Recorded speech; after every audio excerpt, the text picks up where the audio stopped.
Hello, and welcome to A Glimpse of Hell, a laid-back podcast discussing the scum of humanity that you love to hate. You can hear all our content on YouTube, Apple Podcasts, and Spotify, and follow us on Facebook, Twitter, and Instagram for juicy comments and gossip. Please give us a nice review. Should you not, your safety cannot be guaranteed. Hello, long time no hear, and welcome back to A Glimpse of Hell, a historical true crime podcast with Rachel and Matt here in Melbourne, Australia. Matt, it's been a little while for us with lots of life changes and moving and doing bits and pieces, and how you doing? Yeah, we have 2 years worth of living that's been caught up on, so there's been lots of weddings. I've moved house and everything, so yes, unfortunately I've had a slight impact on the regularity with which we've been able to record, so I do apologize to my co-host as well. No, it's all good. We are recording remotely tonight, hence the old-fashioned radio calling sound, because my internet connection to record off Zoom or Skype is notoriously bad. It just cuts out a lot. So we figured this way might sound a little bit old school, but it's a lot safer for us. Just Matt used to live quite close to me, and now that he's at his palatial residence, he lives in another part of Melbourne, which is not that far away, but sometimes if we're coordinating things after work or this or that, it's not as easy for us to get to each other now. So we probably will have to record remotely now and then, but we are still hoping to record most of them in person. It also doesn't help that Vladimir Putin's raised the petrol prices a little. Yeah, it used to be, I think Matt used to be about a 10-15 minute drive from me, and now it's more like, a 45 minute drive? Yeah, so 45, 50 minutes? Yeah, so that's a lot at, $2 a litre or something now? Yeah, so we're feeling it here in Australia too. But we did want to continue on with our historical true crime because it is so interesting. It is so fascinating. We are doing this week something that I've been familiar with since I was a child, because I watched a mini-series about it when I was a kid with Jack Lemmon in it, and I never ever forgot it. We are doing Leo Frank and the murder of Mary Phagan. Now, this is something that happened, if you want to talk about the Titanic and other things in history, this is part of that era of history. It was 1913 when this took place in Georgia in the south of the USA. So just briefly, my interest in the murder of Mary Phagan, and obviously we send good thoughts into the universe for the victims of all of these crimes, and especially to their families and their loved ones who had to carry on without them. 1988, over in the US, they had a really big docudrama / miniseries called The Murder of Mary Phagan, in which Jack Lemmon played sort of the pivotal role of the governor that decided to investigate and actually properly investigate the murder of Mary Phagan, because Leo Frank, who'd been convicted of the murder, was seeking an appeal. And it was just fascinating, and I never, ever forgot it. It was just like Peter Gallagher played Leo Frank, and he looked so much like him. And it was just everyone in the miniseries, the cinematography, the production design, the acting. I did watch it again about 6 months ago. Found a copy of it on YouTube. Wasn't quite how I remembered it. I remembered it a bit differently, but I suppose I'm an adult now as opposed to a child, so it wouldn't be as hard-hitting for me now. But that's when my interest in Mary Phagan and her murder came from. Matt, what do you know about this? You sort of suggested Leo Frank, and when you said this to me, I was like, oh yeah, Leo Frank and Mary Phagan. Yeah, I know that. Well, I'm by no means an expert, but I feel like I know probably a lot more than many in Australia. I don't think it's one of the most well-known crimes here. I came across it accidentally because, I seem to have an ability for finding out the worst things that humanity can do to each other. And in a bit of cross-research, when I think I might have recently watched Driving Miss Daisy or a film like that, and that, although it was actually probably a Black Klansman, and that led me on to looking into some of the horrific history in America with lynching. And one of the things that shocked me most was the culture of selling postcards of that actually commemorated crimes, and that led me accidentally to finding out about the Leo Frank case, because that was subjected to the same media attention where, in broad daylight, a photographer and a crowd thought nothing of photographing this body. Yes, and those pictures of Leo Frank, who unfortunately lost his life as well as Mary, in both of them in very brutal ways. The pictures of him, I mean, his neck is just, there was one particular version of the photograph or angle of it. And, you think, someone's going to get hung, whatever, you don't think too much about it, obviously, unless it was happening to you.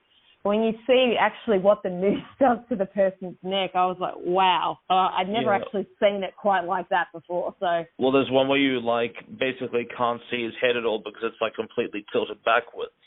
That's right. That's sort of the front-on version. And so this part of what Matt and I are discussing now is sort of, unfortunately, the sad end of the story. But let's talk about this crime and these two people who are involved in this crime.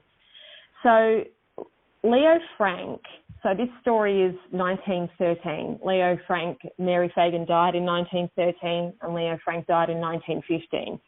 So Leo Frank was actually born in Texas, but he grew up in New York City. So his family were a well-to-do Jewish family. He was educated at university, and one of his family members had a share in the National Pencil Factory, I believe, which was the factory that he was the superintendent of, and that Mary Phagan, this was when child labour laws were non-existent and children, especially from poor families, would start work at the age of 10 years old. There was a lot of controversy about it even back then, and obviously this case highlighted it even more. That Mary particularly Phagan, in Georgia, because within 20 years their industry had increased by 70%. So what had happened socially in the UK 50 years earlier, they were dealing with then. Yes, that's exactly right. So, I mean, Mary Phagan started working, I believe, when she was 10. Most children in large, lower-class families, they all lived in very close quarters together, and all the children had to go out and work if they were able to. So Mary started working at a very young age, and she was 13, and she worked at this pencil factory that Leo Frank was the superintendent of. So Leo, when he was to take over the factory, he actually went abroad to Germany, and he did Faber-Castell, the pencil company there, Eberhard Fabel. He did an apprenticeship there to learn the ins and outs of pencil making, and then came back. His uncle Moses Frank was part owner of the National Pencil Factory / company, and then of course Leo was hired to work there and sort of run the show down there in Atlanta. So he was married as quite a young person. He was married in 1910. He was of German ancestry, very proud German ancestry, and he was actually elected president of one of the local chapters of his Jewish faith. So on April 26, 1913, Mary Phagan, who was an employee of the factory, although I had read that she was actually going to be laid off because of a materials shortage. So she actually ran a machine that she would sit at all day, that the pencils would go through, and the machine would put the rubber eraser on the end of the pen. So I guess that was sort of technology for you back there, rather than doing it hand, each individual one hand. She went to collect her pay. There was going to be a parade on later in the day, so she got nicely dressed up with a little purse and a hat and everything. And it was allegedly she was going to be meeting a boyfriend there. Yeah, there were lots of investigated afterwards. Yeah, there was, so like Matt was saying, there's lots of little twists and turns to this case, and of course, yellow journalism, aka we don't actually investigate the things that we put in the paper. That was running rampant at the time too. But it's pretty the basic facts of the case is that she went there on her own to collect her pay. I'm guessing that was either her last pay for a while or her severance pay. Leo was there, he was working, he gave her the pay. He normally didn't do that on a Saturday apparently, but he gave her the pay, and then soon after, when she left speaking with him, she was sexually assaulted and brutally murdered. Now, her body wasn't found until the next morning, about 3:30 a.m., when Newtley, who was also Black American, he was the night watchman, and he went down to the basement and found her body. He immediately called the police. There was so much controversy after that. Each of the papers had their own idea what happened. So the people that they investigated obviously were the night watchman, Newtley, a guy called Connolly, who was the janitor there, and then, of course, Leo Frank. There were other people in the mix, but they were sort of pushed away. And then the main people were Frank and Connolly. And basically Connolly then came out with a story along the lines of, oh, well, Mr. Frank committed the murder and I had to cover it up. There were notes found with Mary's body. And they basically, when Connolly gave a sample of his handwriting, the notes were exactly the same. He said that Frank had asked him to write it. And there was a lot of general racial prejudice, not only about the Black community in Atlanta, but about the Jewish community. So everyone, we have a young girl from a extremely working class. No one comes out of this looking good. No one does. We have a girl from the wrong side of the tracks. She's judged. Why is she going there on a Saturday on her own? We've got the Jewish, overseer of the factory that nobody particularly likes, who's a little bit standoffish and awkward when he's being questioned by the police. So immediately suspicion is on him. And then, of course, there's Connolly, who's the Black janitor, who can kind of read and write, but is sort of illiterate as well. His spelling isn't great. His reading isn't great, and his story is all over the place. He keeps changing it. Yes, he told me this. No, he told me that. So this went on. Basically, the police were after Frank. He was charged with the crime. Connolly was one of their star witnesses, even though the defence poked a lot of holes through his story. Frank was convicted of the crime, and he was sentenced to death, and Connolly was given 1 year in jail for assisting the crime. So for 2 years, so this is 1913, Leo dies in 1915. The developments in the case made headlines all over the US because there was an appeals process, and then ultimately the Georgia governor, who was kind of on his way out, a guy called Jack Slayton. I mean, this thing even went to the US Supreme Court with, Oliver Wendell Holmes, who was one of the most famous Supreme Court justices, having an involvement in it. So Leo was often attacked in jail. I think he had to spend most of his time on his own, and he was nearly killed in jail. And so basically it was the governor that reinvestigated the case and took it upon himself, and he decided that it was not conclusive at all, that Leo Frank was guilty. Didn't let him go, obviously, but commuted his sentence from execution to life in prison. And that wasn't good enough for the people of Georgia.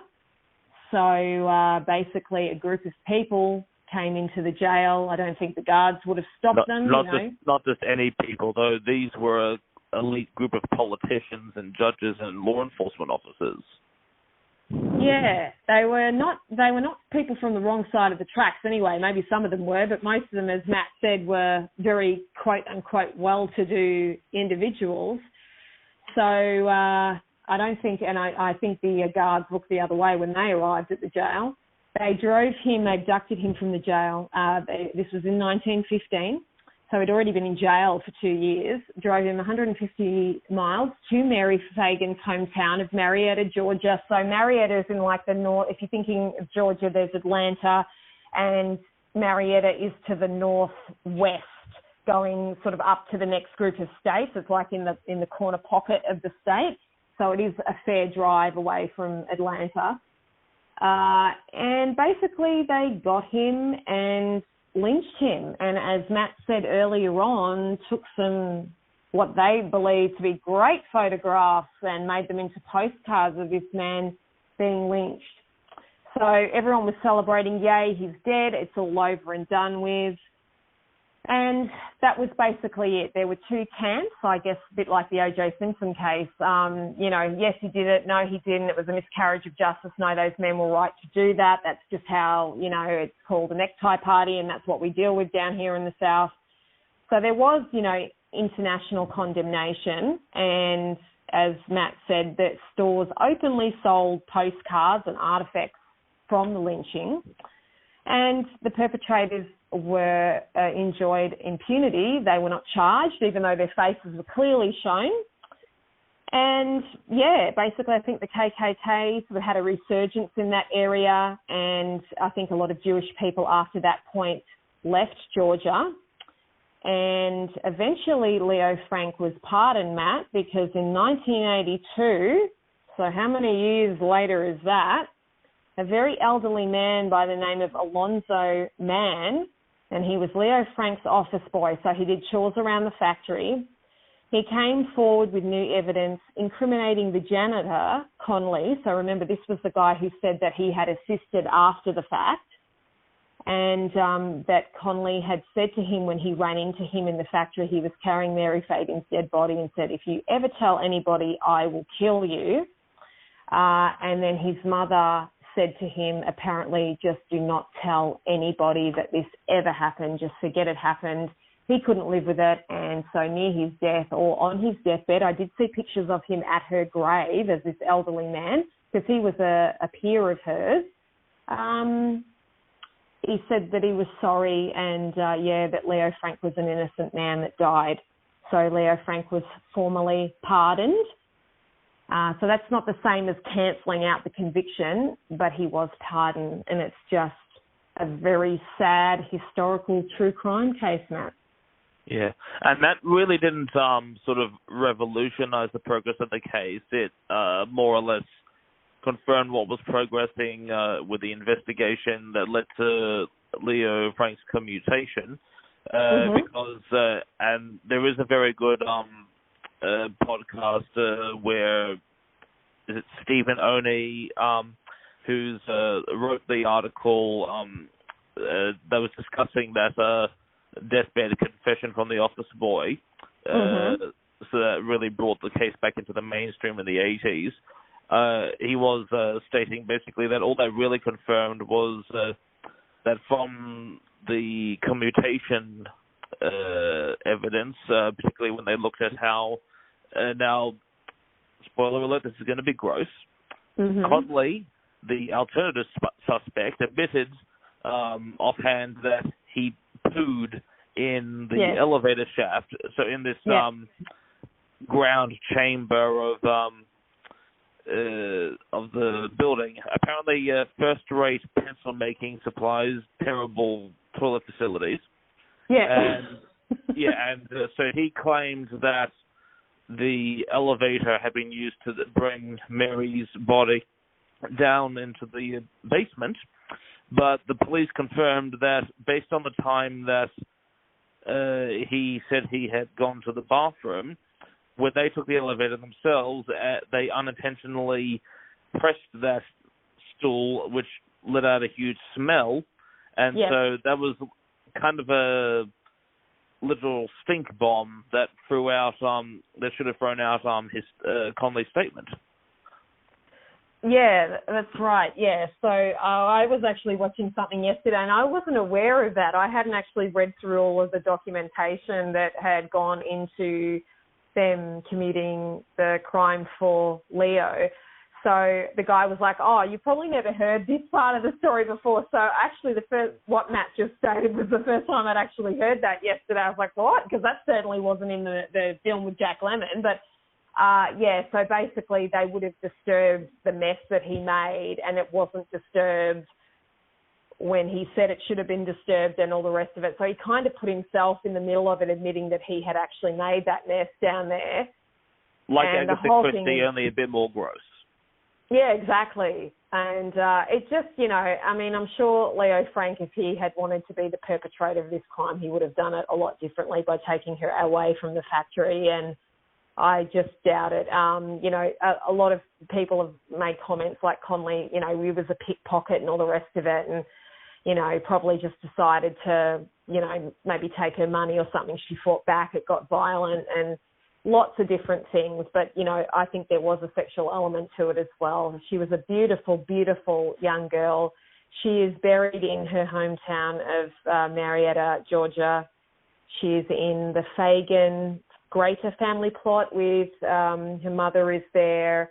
Other members of her family are there, and there is like a historical plaque for her there as well. So you can go and pay your respects to her. There's always fresh flowers and an American flag there. Also, Leo was taken back to New York. He was buried there. And there is also like a historical plaque in the place where he died as well. So if you were interested in the case, if you did take a trip to Georgia, you could actually see some of these true crime locations. I was just watching a video of it, and this person was taking us through the graveyard and also just where the lynching took place as well. Obviously has changed a lot now.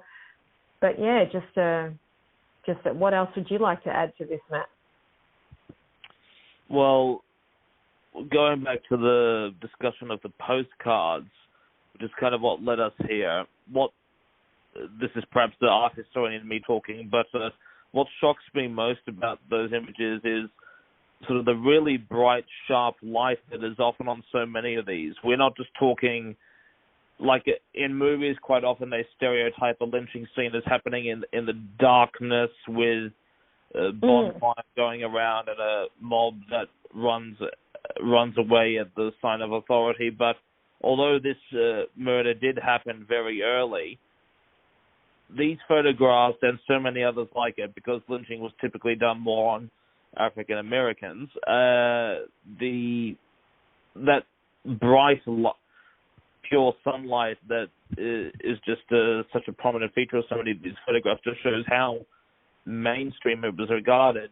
And it's one thing to talk about hatred and bigotry fueling part of this, but I can't help but wondering that if part of what, and we often go into sort of discussions here and there of the suitability of different types of punishments, being a true crime podcast, and it was many decades still before America would still abolish public execution. And I can't help but, in my humble opinion, feel that part of what could, to a very tiny extent, explain this strange culture of feeling it appropriate to lynch is that it was sort of deemed as suitable that if the state could create a public spectacle of a death, then it was a fair game to do that by the populace. Because,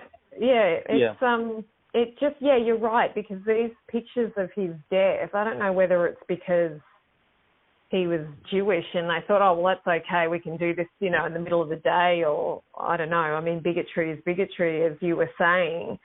Yeah, it's just how clear these photographs, or the ones that they have good sort of visages of, it's just that side view of his neck, and it's just like, wow, there's no shame here at all. They believe they're doing a public service, and I'm sure, issues like this in certain parts of the world still go on. People do their own street justice and stuff.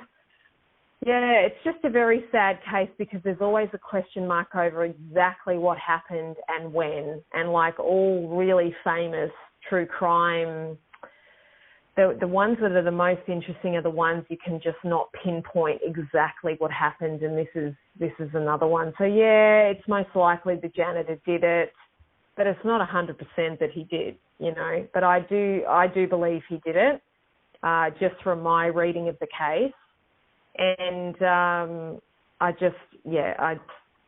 think there was more than enough. I think now if the case was being tried, he would be acquitted by reasonable doubt. But back then they were pushing an agenda, and the agenda got him convicted. So, yeah.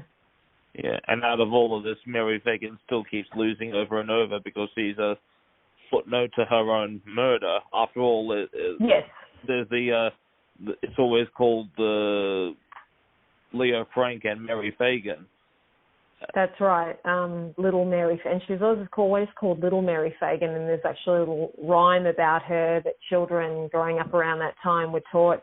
But she was, if you do go online and search for some photos, the photos that are available of her, she was such a dainty, beautiful little, I wouldn't look at her and think she was 13. I think she was maybe 16 or 17. She looked a bit older, but maybe she dressed so well, especially for someone from her background. And even the actress who portrayed her in the miniseries with Jack Lemmon, she was absolutely stunning. She was just this dainty, beautiful little thing. And in the miniseries, which is well worth a watch, and there's lots of other documentaries as well, but The Murder of Mary Phagan with Jack Lemmon, that's the miniseries to watch. And, you know, you can see her getting dressed up. I'm going to go pick up my pay. I'm going to go to the parade afterwards.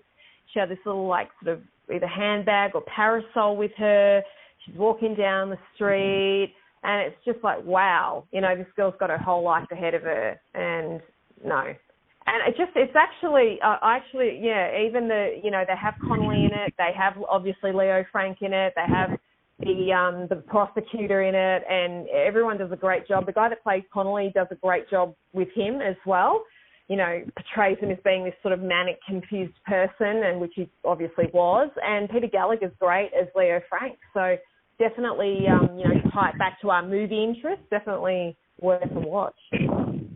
Yeah, I saw a kind of a half documentary, half film. I can't remember the name of it. There seems to be a few low-key productions around that have dramatized the storyline. I think, yes, it's more well-known in America, but it's certainly far less mainstream compared to cases like Leopold and Loeb of that time. Yeah, exactly. Actually, Matt, I mean, is there any plays about Leo and Mary? I mean, maybe that's something we could... I seem to remember reading something of the sort, or there may have been a song. I mean, I'm sure... Actually, I do remember a story where there was some sort of famous fiddler that came to town and made her into a mythological figure. So, yeah, I mean... Aunt does love blood.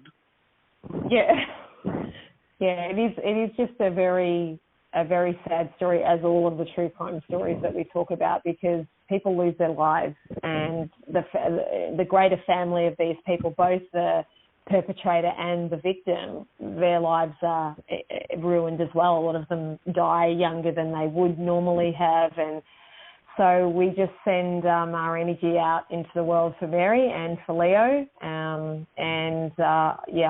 I do believe he was innocent of the crime. So.